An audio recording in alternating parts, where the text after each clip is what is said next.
అన్నా కొంచెం డబ్బులు కావాలన్నా. ముందు ఇయ్యాలమ్మా మీరు. అట్లా అనకండి అన్నా, ప్లీజ్ అన్నా. మా ఆయన హాస్పిటల్లో ఉన్నాడు, ఈసారి జల్దీ ఇచ్చేస్తా. ఫస్ట్ తీసుకున్నవన్నా ఇవ్వండి, లేకపోతే ఏదన్నా తాకట్టు పెట్టండి. తాకట్టు పెట్టడానికి నా దగ్గర ఏం లేవన్నా. ఏం లేకపోతే మాతాన గిట్ట ఏం లేవమ్మా. ప్లీజ్ అన్నా. లేవమ్మా, మాతాన పైసలు లేవు, వెళ్ళిపో.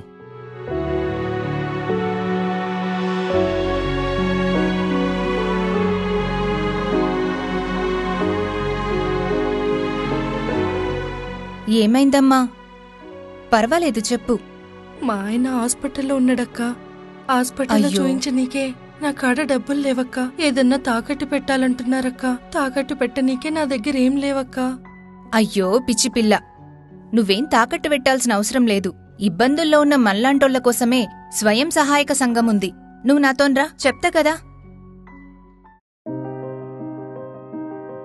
ఈమె పేరు పల్లవి. వాళ్ళ ఆయనకు ఆరోగ్యం బాగుంటలేదని అప్పు కోసం ఊరంతా తిరుగుతుంటే నేను మన సంఘంలో చేర్పిద్దామని ఈడికి తీసుకొచ్చిన. ఇదే మా మౌనరాగం పొదుపు సంఘం. మేము 15 మంది సభ్యులం. మేం కూడా ఎన్నో ఇబ్బందులు పడినోళ్లమే. ఆ ఇబ్బందుల్నుంచి మమ్మల్ని బయటపడేసింది మా ఈ పొదుపు సంఘం. ప్రతి నెల మేమీడ సమావేశమవుతాం. కొంత మొత్తాన్ని పొదుపు చేసుకుంటాం. అట్లనే అవసరం ఉన్నవాళ్లు పొదుపు మొత్తంలోంచి కొంత వాడుకొని ప్రతి నెల క్రమం తప్పకుండా కడతారు. బ్యాంకోళ్ళు తక్కువ వడ్డీకి మనకు రుణాలిస్తారు. వాటిని కూడా క్రమం తప్పకుండా అందరూ కట్టాలే. అక్క, మన సంఘం ద్వారా లబ్ధి పొందినోళ్ల గురించి మీరు చెప్పండి. అమ్మ పల్లవి, సంఘంలో ఉంటే లాభాలేందో నేను చెప్తా విను. ఈ సంఘం స్టార్ట్ అయ్యి 8 సంవత్సరాలైందమ్మా. ఈ 8 సంవత్సరాల నుంచి మా సంఘ సభ్యులు ఎలా ఎదిగారో నీకు చెప్తాను. వీళ్లే మా సంఘంలో సభ్యులు. ఒక సభ్యురాలు భవానీ. ఈమె సంఘంలో చేరిన మొదట్లో ఈమె లోన్ తీసుకుని 2 గేదెలు కొనుక్కున్నది. అట్లా పాలమ్మినాక వచ్చిన పైసలతో సక్రమంగా రుణం చెల్లిస్తూ మళ్లమళ్లా లోన్ తీసుకుని అట్లా 16 గేదెలు కొనుక్కున్నది. వాటి వల్ల మంచి లాభాలు కూడా పొందుతుంది. ఇంకో సభ్యురాలు ఊర్మిళ అమ్మ. ఈమె సంఘంలో చేరినాక ఓ చిన్న లోన్ తీసుకుని చిన్న కిరాణం దుకాణం మొదలుపెట్టింది. కొన్ని రోజుల్లోనే మంచిగా లాభాలు పొంది ఇప్పుడు 500 రకాల వస్తువుల్ని అమ్ముతుంది. అంతేకాకుండా మంచిగా బిడ్డ పెండ్లి కూడా చేసింది. ఇంకొక సభ్యురాలు సంతోషి ఉంది. ఈమె భర్త చనిపోయినప్పుడు 2 చిన్న చిన్న పిల్లలున్నారు. దాని తర్వాత ఆమె సంఘంలో చేరి అప్పు తీసుకుని ఒక కుట్టు మిషన్ కొనుక్కుంది.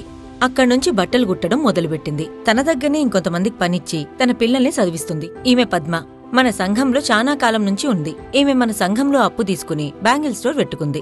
వ్యాపారం సక్రమంగా చేసుకుంటూ టైంకి రుణాలు చెల్లిస్తూ తన బిడ్డను చదివించుకుంటూ తన కాళ్ళ మీద తను నిలబడింది. సంఘంలోనే ఉంటే మనం బయటకు ఎక్కడికి వెళ్లకుండా సంఘంలోనే ప్రతి ఒక్క అప్పు దొరుకుతుంది. 4 రకాల అప్పులు దొరుకుతాయమ్మా. ఒకటి పొదుపు, బ్యాంకు, వెలుగు, శ్రీనిధి. ఇన్ని రకాల అప్పులు దొరుకుతున్నప్పుడు మనకు బయటకు పోవాల్సిన అవసరం ఉండదు. నన్ను కూడా ఈ సంఘంలో చేర్చుకుంటారక్క? ఈమెను సభ్యురాలిగా మన సంఘంలో చేర్చుకుందామా? అయితే మీ భర్త ఆస్పత్రికి డబ్బులెంత అవసరమో సంఘంలో చేరిన తర్వాత ఆ డబ్బులిస్తాము. మళ్ళా మీరు వ్యాపారం పెట్టుకోవాలన్నా వ్యాపారానికి కూడా డబ్బులిస్తామమ్మా.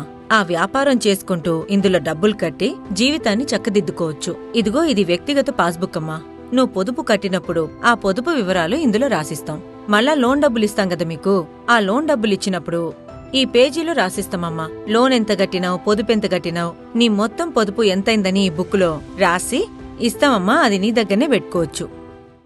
పేదలను గుర్తిద్దాం, మన సంఘంలో చేర్పిద్దాం, స్వయం శక్తిని సాధిద్దాం, మన భవిష్యత్తుని మనమే మార్చుకుందాం.